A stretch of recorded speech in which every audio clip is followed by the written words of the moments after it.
Assalamu alaikum. Welcome to today's session of Ramadan Pioneer Series, which is an initiative of the Dubai Future Academy, the capacity building of the Dubai Future Foundation.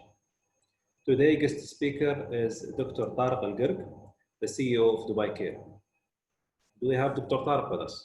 Welcome on board, and maybe today's session is a very important session which talks about the spread of COVID-19 and how the humanitarian sector is dealing with it, what's impacting it. The world is going through a very difficult time with the spread of COVID-19 and disrupting lives, economies across all sectors.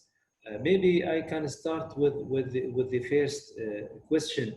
If you can share your general overview or thoughts on the impact of COVID-19 on the global humanitarian sector. Well, Waleed, the workload for the humanitarian sector has significantly increased because the need has sharply risen around the world. And in such pandemic, medical workers, health workers are working around the clock across the world. The situation has heavily impacted the humanitarian sector in terms of the delivery. Another issue is that the pandemic has increased the humanitarian needs in some parts of the world. So already the need is high, and this pandemic came, so it led to a much bigger burden. We're talking that we're going to witness greater poverty. We're going to witness maybe even greater inequality. It will also exhaust the existing social protection system to a breaking point. We're also worried that in spite of the increasing global humanitarian needs, there will be less funds available to meet those growing needs. Most of the funds are directed towards the pandemic, towards COVID-19 and the health issues. So the humanitarian sector will actually, the funds will actually shrink. Humanitarian actors will have to be more involved into their home countries, as we are doing at Dubai Cares. We're looking into the UAE and how we can help our country, and many others will have the same issue. Humanitarian actors will have increasing difficulty accessing vulnerable communities. A lot of roads will be blocked, communities will be blocked, zones will be blocked. So humanitarian actors won't be able to go to these communities to serve. So massive impacts, like you explained, Dr. Tariq, and maybe I'll try to focus on a certain sector because the humanitarian sector is huge, and maybe being the CEO of Dubai Cares, which is actually one of the main global humanitarian initiatives working to support education for good locally and globally. What are your thoughts on the impact of COVID-19, specifically on the education sector? I know education sector globally was hit heavily by the corona and the public education. What I mean, we have these numbers that says we have more than 1.5 billion learners after schools. We have more than 190 countries school-wise closure of schools. This is almost 90% of the total enrolled students who are not going to schools anymore. This is for the public education, but what are your thoughts generally on the education and impact on COVID-19 and the education within the humanitarian context? Well, Waleed, you said it right. I mean, you're talking about big numbers here. You're talking about 190 countries being affected with school closures. You're talking about 1.5 billion students who are not into the school. You're talking about even 60 million teachers, more than 60 million teachers who are not into classrooms anymore. And not having that human interaction between teachers and students is also putting a burden on one side, but it's also affecting other people. Students are now facing a new normal. Teachers, the same thing. Parents, the same thing. It is causing issues within into society. I'll give you one quick example. I mean, my wife, I have three daughters that my wife, I have four daughters, one is a baby, of course, but three daughters that my wife has to look into their education all day, and she has to monitor who's doing what. And then on one side, one education system is working, but does every school have the same system? That's another thing. And is the mother, her job only for the kids, or does it even go towards the kitchen? The mothers today, as we know, all mothers are, most of them are into the kitchen, they're cooking. So I'll give you another example. Let's take a female teacher who has a kid in school. So she has to sit as a mother helping her kid in her learning, and then moving towards teaching other children because she's a teacher, and then she has the house errands. So it's really causing a lot of interruption, a lot of day-to-day normalcy has been affected and disrupted, and it's causing a lot of tension, a lot of societal issues, but now as the UAE and a lot of countries, we've been 2 months into the lockdown, things are easing up in terms of the health issue. We are more focused on the on what we need to abandon, what we need to stay away from, and this eases the job on how to perfect the schooling system at home. So, Dr. Tariq, I mean, you mentioned the general education and how it is being interrupted by this unexpected situation. However, some countries were ready more than others. I mean, even in some countries who are rich countries, they were not ready to cope with the distance learning. Distance learning been talked about over many years. Remote learning, e-learning, distance learning, with whatever the term is. However, it's after COVID-19, it's a reality. It's everywhere now. Everybody should do distance learning, even if it's not giving the 100% or the 90% of what you expect to get from these schools. Still, education continues. The challenge is some countries were more ready than others, and this is one question that I need your thoughts on. And the second question will be, okay, in the countries who are developed and well equipped with technology and have access to devices and internet, maybe they have more opportunity than others. But what about the countries who have actually difficulty in going to schools, who don't have resources? They have much harder situation to suffer from. So what are your thoughts on this? And maybe you can share with us from your experience what initiatives are taking place to deal with that. Sure. Waleed, look, this is not a matter of if you're a developed nation or if you have, if you're a rich country or not. This is a matter of readiness, preparedness. Is the country prepared for this new normal? Does the country have the right infrastructure so they can have the distance or the remote learning? It's all about that. We have big countries, big names in the West who lost their education for a whole year because they're not prepared. They don't have the infrastructure to do so. People are talking about internet connectivity. I don't think internet connectivity is a main issue in a developed nation or in a rich country. The issue is, do they have the infrastructure to provide the distance learning? Do they have the softwares? Do they have the hardwares? Do they have the education system that has been built between the schools and the students and the teachers? Do they have the follow-ups? We're talking about examinations. Can they have examinations online, or will examinations be exempt this year? So it depends on each country on how prepared it is.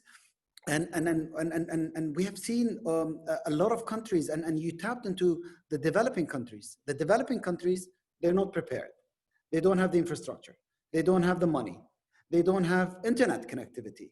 So having hit like this, and how many countries we have, such as those developing countries in the world? A lot. The biggest population in the world are into those countries. The most students who are benefited are into those countries. And if we can't find a global solution to this, we won't be able to solve it. humankind would have failed against a virus. That's how I see it.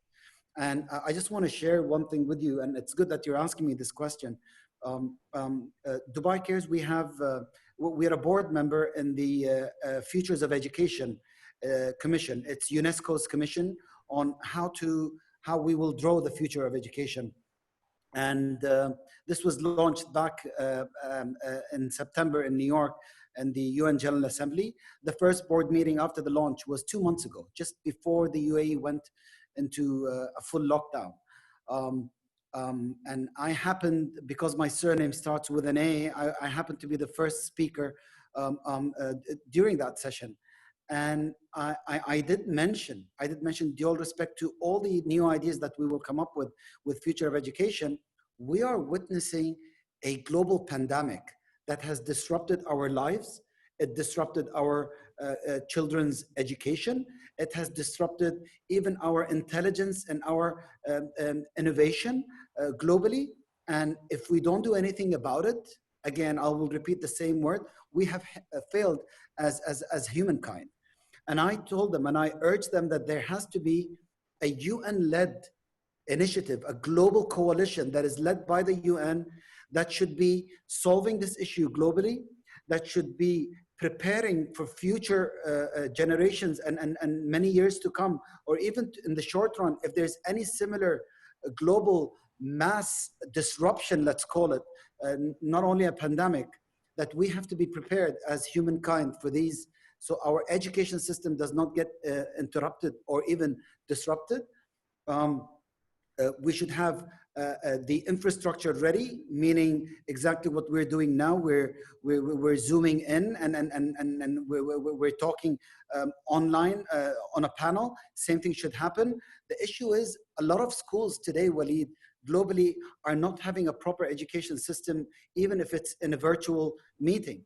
They give the task to the children, then the mothers go at home, they do the tasks with the children. And if you have 3, 4, 5 kids, the mother's all over the place, the father's all over the place. So the burden has come on the parents. The teachers are not giving as what they're supposed to be, because there still has to be some interaction between the teacher and the child. And then schools evolved in the UAE, and then teaching became virtual classrooms. And that's what the solution should be.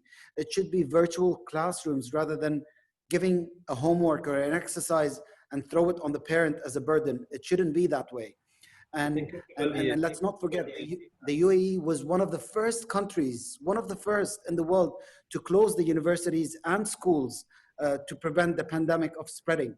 But they also put a replacement for the school closures, which is distance learning. So the UAE, I would say, and I might sound biased to this, Waleed, but I applaud the UAE. I'm seeing what's happening around the world. I'm working in a lot of countries around the world, and I'm part of a lot of high-level meetings and discussions and ministerial meetings and UN meetings. And I'm telling you, the UAE model in education, I mean, hats off to the model, and we have to always take this as a model to showcase it. And from there, what's happening in the developing world, the curriculum is not even digitized. That's another cost. Only to digitize one curriculum in one country in Africa would cost millions of dollars. So if there's no global coalition, this would not work. And that was my suggestion.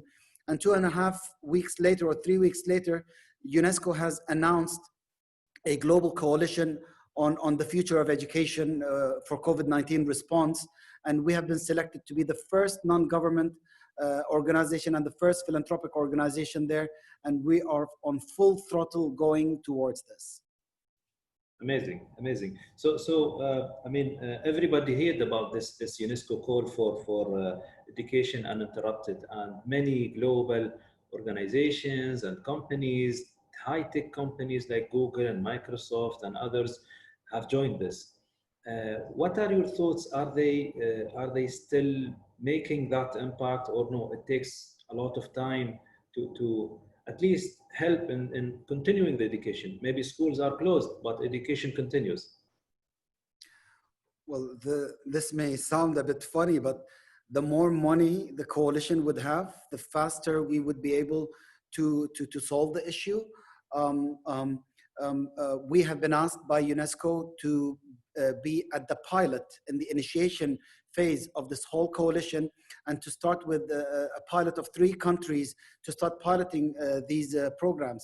Now, the only reason these countries were selected by names is because these countries are prepared. One of them is Senegal, another is Cameroon, and we're looking into those because UNESCO was looking into distance learning a while back with those countries, and now they're prepared. And so we're looking into a global support to initiate and help this coalition come to life. The proposal is on my desk. Actually, I'm discussing it with my team, and hopefully we'll go back to UNESCO. But yes, the UN system is prepared. We are ready. We're with the UN system, and when I say we, I represent the entire education sector globally. It needs funding. It needs more exploration. As I mentioned, the UAE has done a good experience, but would I tell you, is it the best in the world and no one can compete? I would tell you no, we are still learning. But based on how it impacted the UAE and the response we got, I'm telling you, we have one of the best responses when it comes to education. But globally, can we improve upon this? Definitely, and even in the UAE. So I'm telling you, the world is ready for this.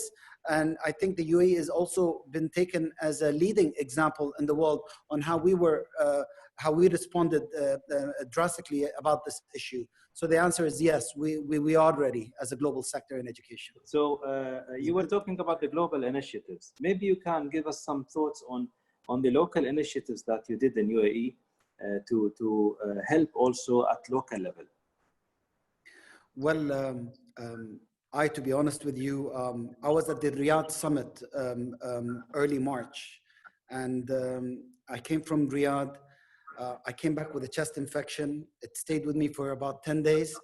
And no, it wasn't. But look what happened. I have to be a bit dramatic about this. So I came back, I had severe chest infection, and Saudi just announced while we were there the first corona case, and it was in Riyadh. And I came back and I told the team, listen, guys, no more travel. This was before the decision of a lockdown. I said, no more travel. And because of this COVID-19 is going to spread, we will have to put a lot of things on hold because our country may need our support. And that's what we did. So we are looking into the UNICEF and the UNESCO's Global Coalition's strategic approach. So these are strategic decisions that we're taking and not probably a programmatic interventions that will go in certain countries. So we're taking a holistic approach towards COVID-19 response and towards global programming. Having said that, I told the team, we can't just stay like this and hands folded and doing nothing in the UAE. Although we don't do programs in the UAE, we've been doing only volunteering initiatives, but we can't stay idle like this. Let's look into what the problem is. And there was a meeting with the Islamic Affairs into the Dubai Fund for COVID-19, where they asked us to pledge an amount. And I told them, I am willing to pledge an amount, but it has to be directed to the education sector in the UAE. And they said, we have laptops for children who come from low-income families in Dubai. We need you to support. And I said, by all means. And then we supported $5 million, 5 million dirhams towards that. And then I said, at night, I said, wait a minute, why? And then I called the team quickly and I said, why can't all the children from all the nationalities in the UAE who come from low-income families have that laptop? Not only on a specific zone or for government schools, it has to be for all children. And then I called Dr. Amna al-Dhahak. It was at night. It was like 11 p.m. I called her and I said, what do you think?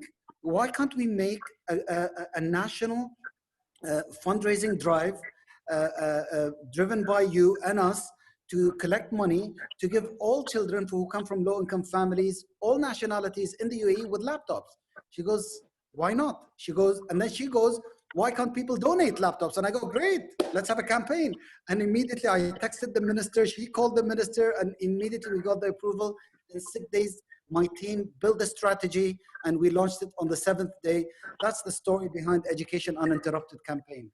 So it's serving the children who come from low-income families from all nationalities in the UAE. And I would just like to take this opportunity, Waleed, to mention that the ministry has provided budgets for 50,000 laptops. and what remains goes through the Education Uninterrupted campaign. I would like to mention that we have raised funds about for half of what's missing. So we only have half. We only have around 13 million, 14 million dirhams to raise, so we can cover all the children who come from low-income families on the criteria that the Ministry of Education has set.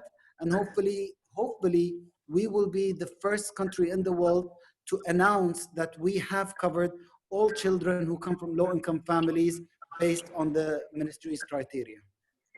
Amazing, amazing. So I think this is one of the main, I would say, new direction in the humanitarian sector, which the solidarity and the community engagement and community getting together to support the local needs or the global needs is arising because every country it's kind of in a lockdown and they need to take care of their own. This will take me maybe in consideration of the time. Looking at the future of education amid COVID-19, and we know that Dubai Care had its own dedicated pavilion at Expo 2020, which will be 2021 now, and also will host a global education forum during this Expo event. But I want to hear your thoughts. If you can tell us more about this summit and this pavilion, and maybe what will change in this summit and this pavilion after COVID-19, because the educational model is changing, the humanitarian model is changing. Sure. Well, thank you, Waleed, for tapping into Expo 2020. First of all, the good news, Expo has been officially postponed, and it will be on 1st of October 2021 for 6 months. And the second news, we are not closing down our pavilion. This will give us even more time to be more innovative in our pavilion. We're going full throttle in our pavilion. We have put a lot of components in our pavilion to show the future of education. We're talking about distance learning today. We're talking about the learnings of COVID-19 and how learning should not be interrupted. Our pavilion is going to showcase many things. One of them on how can we be innovative into the early learning.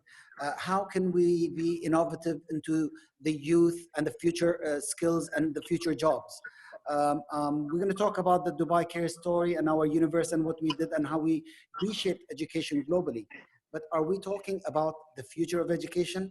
I'm going to leave the technology part a surprise to everyone, just to have them hooked to come to the pavilion. But Waleed, what I'm saying now is we're going to showcase to the whole world how the future of education can be through distance learning. We're going to show you, we're going to let you go into a new platform, a new universe, other than what we're doing here in a Zoom or in a virtual meeting. We're going to take you into a virtual reality, into a mixed reality. Not only the virtual goggles and the VR goggles that you wear. No, this will be a totally different reality that will not keep you dizzy, that you don't have to wear a backpack for cooling the heating. It will be something totally different. And we're going to have 3 subjects. One of them is science, and you will be living the subject inside in a 360 virtual and mixed reality model, which is very immersive. That's the future of education. Why can't a child in the middle of a rural area in Africa, which we can give, we can beam connectivity through broadcast, satellite. We're not talking broadband and internet. Satellite is easy to connect. And we have also Yasat in Abu Dhabi who works on this a lot, and they give pro bono services. And they are considered to be part of this project that we're working on. Why can't we beam that from the capital, where we can have teachers and instructors giving the lesson in a city, and then beaming it to students or training teachers in another city? We have used these models, Waleed. We've done it 8 years ago. And this example, we have done it in Ghana. And we covered more than 45 hub schools, which each one has 7 school as satellite schools. Do the math, 7 into 45. These are the number of schools and teachers and students that we have covered. We did it in Kenya. We did distance learning. So we're taking all these models and all these experiences that we have, we're going to put them in the pavilion, and our summit, which is called Rewired, it's a capital E towards the end. So it's Rewire Ed, Rewire Education. This summit will be hopefully a 10-year countdown to 2030. And hopefully through the summit, we will rewire education. We will cover 3 main components. We're going to cover the youth and future skills and the future jobs. We're going to cover innovation in education, and that's exactly where distance learning will come. And we will also cover finance in education. We're going to see new finance models. We're going to see social impact bonds playing a role into how we can support education systems globally. And getting our pavilion and getting UNESCO's global coalition on the future of education for COVID-19 response all together, that's the solution that we're going to provide in Rewired Summit. Amazing, amazing. Looking forward to see this. I mean, I will conclude with the final question, then we can go to the questions from the audience. If they have any questions, they can send it to the Q&A feature through the chat. I mean, the last question, if you don't mind, what do you think are the main lessons learned from the current situation, and how international community should overcome these challenges? You mentioned some examples, but what do you think are the main lessons learned? Well, Waleed, with what happened with COVID-19 is not, I don't call it a normal emergency. This is not a conflict in a country or in an area. It's not an Ebola that is hitting 2, 3, 4, 5 countries. This is not an earthquake or flooding. This is something totally different. This is what we call at Dubai Cares mass disruption and mass crisis. This is covering the whole globe. I think every single sector in the world should be looking into how to have preventive measures whenever a crisis like this or a mass disruption like this happens. When it comes to education in specific, which is our expertise, as I mentioned, we should be ready infrastructure-wise, technology-wise, internet-wise. We should be ready by digitizing curricula. We are now looking into a proposal with UNICEF. We're going to fund a project called GIGA, G-I-G-A, all caps. This project will ensure internet connectivity in every single school in the world. And that is the case study. We funded it with UNICEF a year ago. That's how prepared we are. And that's how everyone should be prepared into their sectors as well. Amazing, amazing. So I think I'll take some of the questions from the participants. One of the questions that came early on, the question was, beyond providing ICT tools, what are the main priorities in improving educational outcomes during distance learning? Well, child well-being. We have to be, look, the importance of the social aspect of school and the reassuring role of teachers cannot be neglected during distance learning. So as I mentioned, isolation is not a solution. The child well-being, we have to be more attentive to these children's. Teachers may take more one-on-one check-ins with both students and parents. In some schools, they went ahead with the virtual classrooms, but in many schools around the world, they don't have virtual classrooms. They have those tasks that they give and homework they give the children, and the burden comes on the teachers. So the child well-being and the parental well-being is very important, so we don't lose track of the essence that keeps us together, and we should not create any societal issues. Mm-hmm, mm-hmm. And maybe another question which you already tapped into was how telecom giants like Etisalat and others can ensure people in developing countries have access to internet or high-speed internet and certain education applications. And maybe you tapped into this by mentioning the case study which you are working with the global tech companies to UNICEF. provide, yes, with UNICEF to provide internet. If you have any other experiences that you went through locally or globally. Well, are you talking something beyond technology, what we have to look into?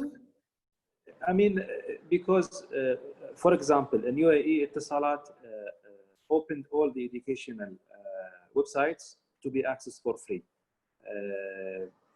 which is a great step to support education. All Ministry of Education websites are free to students.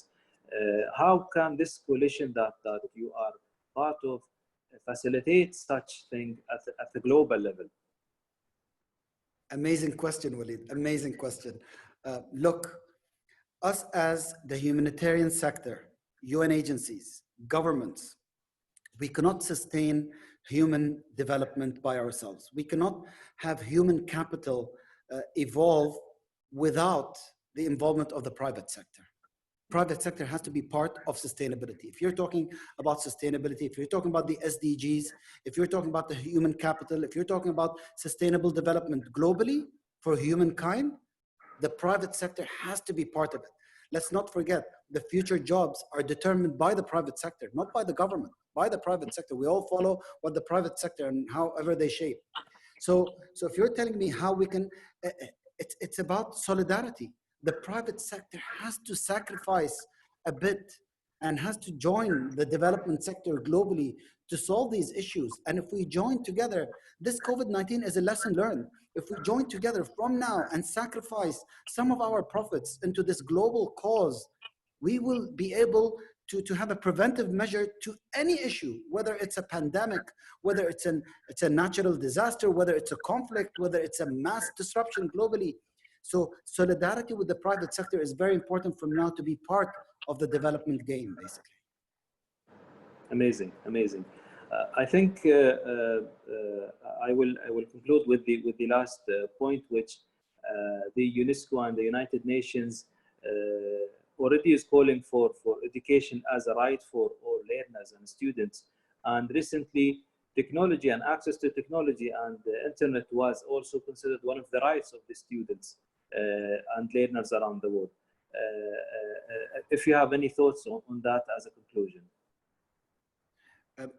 Can you give me the actual question? I mean, right now, we all agree that education is a right for every child. And recently, UNESCO announced that access to technology and access to the internet is also a right for every learner. Absolutely. Waleed, I'll give you my personal thoughts on this one. Due all respect to all the sectors in the world, to all the SDGs, one SDG that is cross-cutting all the SDGs, all of them, is education. Waleed, without education, we will not evolve as humanity. Without education, we will not have technology. Without education, we will not have proper health systems. So without education, COVID-19 will not be solved, something like COVID-19. Education is the thing that glues us all together, and it determines our salvation as humankind. And if we invest more and more into the SDG 4, I'm not going to talk about education only, into everything that is in SDG 4, education is part of it. Youth and skills and the future jobs, early childhood education and early childhood development, inclusion. What about girls' education? What about children with special needs? What about the ethnic minorities in many societies around the world? If the solidarity is there, we solve the problem. What glues all of this in all the SDGs is SDG 4. So everything goes back to education, Waleed. Mm-hmm. So I think you see, do you see opportunity from this situation to enhance the SDG 4 globally? Absolutely, absolutely. We're working very close with the Emirates Competitiveness Council, ECC, and they're the custodian of the SDG Council at the World Government Summit, and we are in the SDG 4 Council, And I see that the ECC can play a very big role expanding the SDG councils at the World Government Summit and having a universal approach towards this. And they're already there. The whole world knows about the SDG Council of the ECC under the World Government Summit. I think this is a hidden gem. If we tap into it and we do what you asked me with, this can become a global thing spearheaded by the United Arab Emirates. Great. Well, I want to thank you very much for your contribution and your great inputs today. I want to thank all the participants and the Dubai Future Academy for facilitating this great session. Thank you very much, and I wish you a good day. I just have one small request. I know that there were many questions. If you guys can provide us with all the questions from all the audience, we will be answering all the questions in the next 1 week. So in less than a week, in about 3 or 4 days, we will answer all the questions. We're willing to do so. Perfect, perfect. Well, thank you very much. Thank you. Thank you, thank you.